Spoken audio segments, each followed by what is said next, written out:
वरना पंजो मैटर चल रहा था, आपको पता है हम तो मुंह पे बोलते हैं।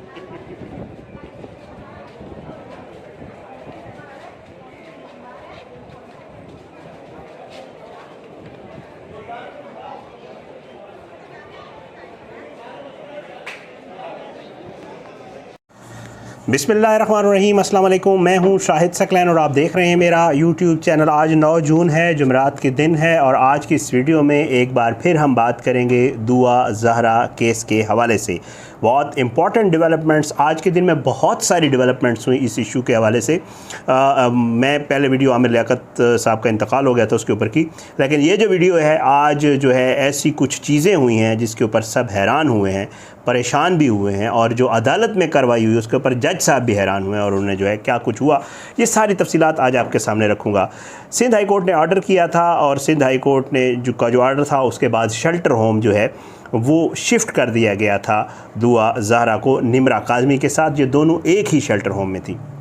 दुआ ज़हरा लापता हो गई, दुआ ज़हरा एक दफ़ा फिर से गायब हो गई। कहाँ गई, कौन ले गया, क्या सूरत हाल है, ये सारी चीज़ें जो है आज की इस वीडियो में आपके सामने रखूँगा। दुआ ज़हरा जो है वो शेल्टर होम में थी और वहाँ से सुबह जो है एक्सपेक्ट यही किया जा रहा था, क्योंकि वकला आए थे, अली काज़मी साहब और उनके वकला जो है वो आज आए थे सिटी कोर्ट में, डिस्ट्रिक्ट कोर्ट में, और वहाँ पर एक्सपेक्ट यही किया जा रहा था कि जो दूसरे मुल्ज़मान थे इस केस के उनको आज पेश किया जाना था।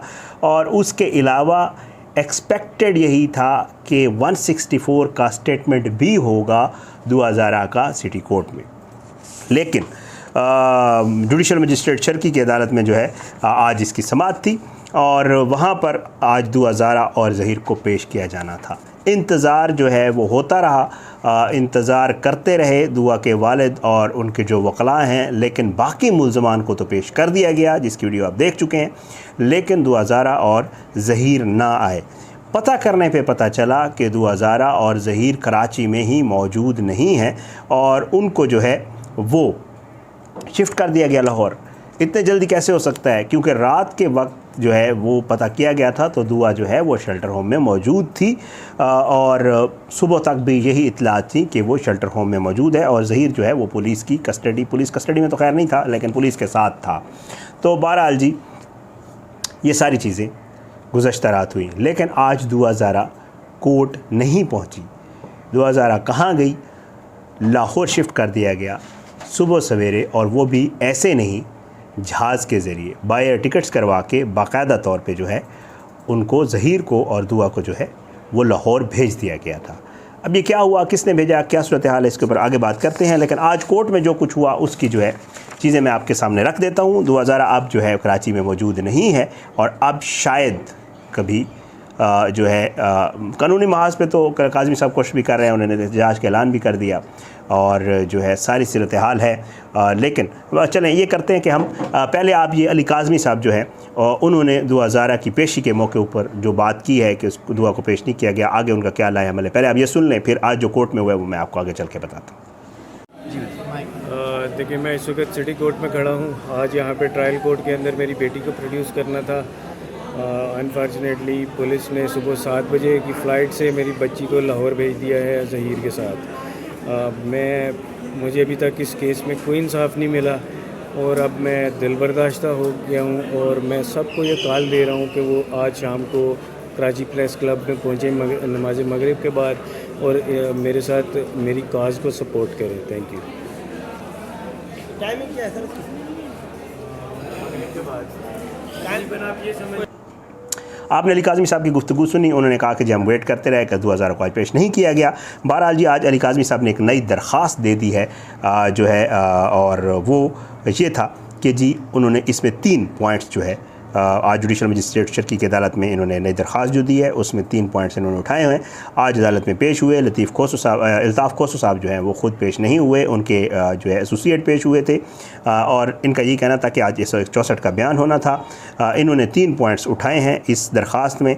एक कि जी आज जो है दुआ ज़हरा को पेश किया जाना था उनको पेश किया जाए, 164 का बयान उनका रिकॉर्ड किया जाए, केस का चालान 14 दिन के अंदर पेश किया जाए। और ज़हीर क्योंकि एक्यूज़ड है इस केस में अगवा वाले मामले के ऊपर, और उसके अलावा जो है अगवा के साथ साथ क्योंकि उनका ये कहना है कि शादी भी नहीं हुई, तो ये 173 शादी भी नहीं हुई, तो वो कहते हैं कि जी इस मामले के ऊपर 173 चालान जो जमा करवाना है वो करवाना है, और बाकी शादी नहीं हुई तो इसलिए ज़हीर को गिरफ़्तार किया जाए। क्योंकि आपको मैंने बताया कि जब ये वाला मामला क्लियर होगा तो उसके बाद जो 376 जो जिना वाले दफ़ात हैं वो लगाने वाला, उसके ऊपर भी उन्होंने कहा कि जी गिरफ़्तार किया जाए। आज हैरान कुन तौर पर अदालत ने तफ्तीशी अफसर को भी जो है बुलाया, लेकिन तफ्तीशी अफसर नहीं आया। पुलिस की नीयत के ऊपर पूरा शक है और पुलिस की नीयत के ऊपर सवालात उठ रहे हैं। आज जुडिशल मजिस्ट्रेट की शर्की की अदालत में 2000 के अगवा के मुतल्लिक़ केस की समाअत हुई और केस में गिरफ़्तार 12 मुलजमान को जो है वो आज पेश कर दिया गया था, और इनमें एक खातून भी थी, 80 साल ये खातून है फ़िदा बीबी। इसका क्या किरदार है इसके ऊपर एक अलग वीडियो करूँगा, इस खातून ने क्या स्टेटमेंट दी, इसकी वीडियोज़ मेरे पास मौजूद हैं, वो भी आपको अगली वीडियो में दिखाऊँगा। पेश होने वाले मुलजमान में आसिफ, मकबूल अहमद, नज़ीर अहमद, मोहम्मद अनीस असगर, जहांगीर, मोहम्मद उमर, कदीर, मोहम्मद अहमद, ग़ुलाम मुस्तफ़ा और ग़ुलाम नबी शामिल थे।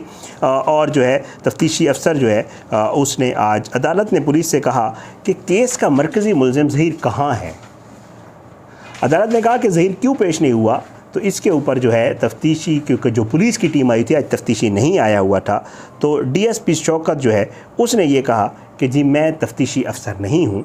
तफ्तीशी अफसर साहब जो है उनकी तबीयत ख़राब है, उनको ड्रिप लगी हुई है, जिस पर कि अदालत ने जो है तफ्तीशी अफसर को फौरी तौर पर तलब किया और उन्हें वो कहा कि जी अब तफ्तीशी अफसर को बुलाएं, और केस की समाअत भी थोड़ी देर के लिए जो है वो मुलतवी कर दी गई। लेकिन तफ्तीशी अफसर जो है वो आखिर तक नहीं आया और कहा यह गया कि उनकी तबीयत ख़राब है।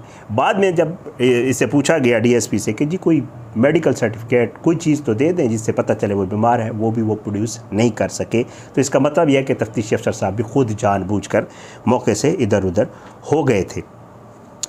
अदालत ने जो है ये जो 12 मुलजमान पेश हुए थे, इन्होंने दरख्वास्त की अदालत से कि जी हमें रिलीफ़ दिया जाए, हमें छोड़ दिया जाए, केस से हमारा डायरेक्टली कोई ताल्लुक़ नहीं है।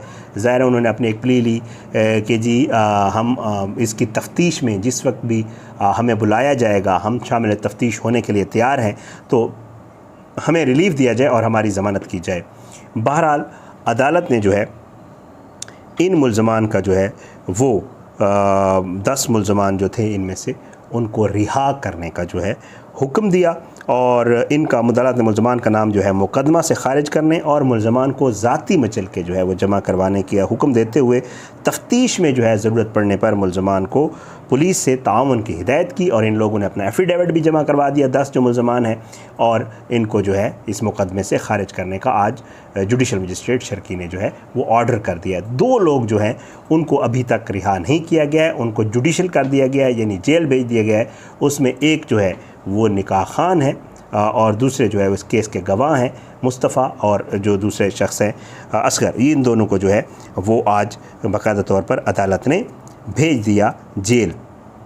अब ये सारे मामलात जो है आज हुए, और आज जैसे आपने सुना कि जी काज़मी साहब जो हैं वो ये उनका ये कहना है, ज़ाहिरी बात है, एक तो पहले वो ये कह चुके हैं कि जी मैं इस मामले को वैसे नहीं छोड़ूंगा, चाहे मुझे सुप्रीम कोर्ट भी जाना पड़े मैं सुप्रीम कोर्ट तक जाऊंगा। आज उनका ये कहना था कि जी सीधी सी बात है, up to some extent he was disappointed in a sense कि जी जो मामलात चल रहे हैं जो इस केस में हैं, लग यही रहा है कि ये केस जो है ख़राब पूरी तरह कर दिया गया है, और इसके ऊपर जो है मज़ीद भी कोशिश की जा रही है। पहले एडवोकेट जनरल का बयान देना, उसके बाद तफ्तीशी का पेश ना होना, और सिंध के एडवोकेट जनरल का ये कहना कि हमारी मामला ही नहीं है, ये तो पंजाब का मामला है। लड़की और दुआ और ज़हीर के फ़रार में मुआवनत करना, उनको वहाँ से निकाल के जहाज़ पे बिठाना और वहाँ से लाहौर भेजना, लाहौर की अदालत में ना कहने के बावजूद अदालत ने ये सिर्फ वो किया था कि जी उनको पेश किया जाए, हिरासा करने के केस में ज़हीर और दुआ को पेश करना। ये सारे मामलात जो है ये सादा नहीं है, और इनके ऊपर बहुत सारी चीज़ें हैं और बहुत सारा काम हो रहा है। बहरहाल फिर भी मैं ये दुआ भी करूँगा और मैं ये कहूँगा कि अली काज़मी साहब को जो है अल्लाह हिम्मत दे, और वो इस केस को लड़ रहे हैं। उनका आज भी यही कहना था कि जी कुछ भी हो जाए मैं कोशिश करूँगा कि ये जो लोग हैं इनको इंसाफ के कटहरे में ला के खड़ा करूँ, मैं आसानी से इनको जाने नहीं दूँगा। ये सारी सिचुएशन जो है आज हुई है। बहरहाल दुआ ज़हरा एक बार फिर सिंध से पंजाब आ गई है। अब वो दोबारा पुलिस को मिलती है नहीं मिलती है, दोबारा वो सिंध आती है नहीं आती है, कोर्ट के बुलाने पर उसे पेश किया जाता है नहीं किया जाता है, ये वो बहुत सारे सवालात हैं जिनके जवाबात जो है वो अभी मालूम नहीं है। लेकिन इनके जवाबात ज़्यादातर जो मैं एक्सपेक्ट कर रहा हूँ, जो मुझे नज़र आ रहा है, वो लग यही रहा है कि एक दफ़ा फिर जो है वो मामला हो गया है और फिर एक दफ़ा कोशिश करनी पड़ेगी काज़मी साहब को कि इसको दोबारा से जो है एक्टिवेट करके आके चीज़ें लाएँ। बहरहाल उन्होंने आर्मी चीफ से और चीफ जस्टिस साहब से भी जो है नोटिस देने की दरख्वास्त की थी, उसके ऊपर भी अभी तक कुछ नहीं हुआ ज़ाहिर है। तो देखते हैं, अल्लाह पाक करम करे। एहतजाज है आज शाम, वो कह रहे हैं प्रेस क्लब के बाहर, कराची प्रेस क्लब के बाहर, और ये बाद नमाज मगरिब है। तो इसके आगे अब क्या लाए अमल होता है इंशाल्लाह अगली किसी वीडियो में, और बहुत सारी चीज़ें जो आज हुई थी उनमें से और भी कुछ चीज़ें इंशाल्लाह अगली वीडियो में आपकी खिदमत में। आज की इस वीडियो से इतना ही, आने वाली वीडियो तक इजाज़त दें, अपनी दुआ में याद रखा करें। अल्लाह पाकिस्तान का हामी नासिर, इसके खिलाफ साजिशें करने वालों को नसूनाबूद करे, अल्लाह ज़ालिमों को इबरत का निशान बनाए, मज़लूमों को इंसाफ मिले। पाकिस्तान जिंदाबाद। अल्लाह हाफ़िज़।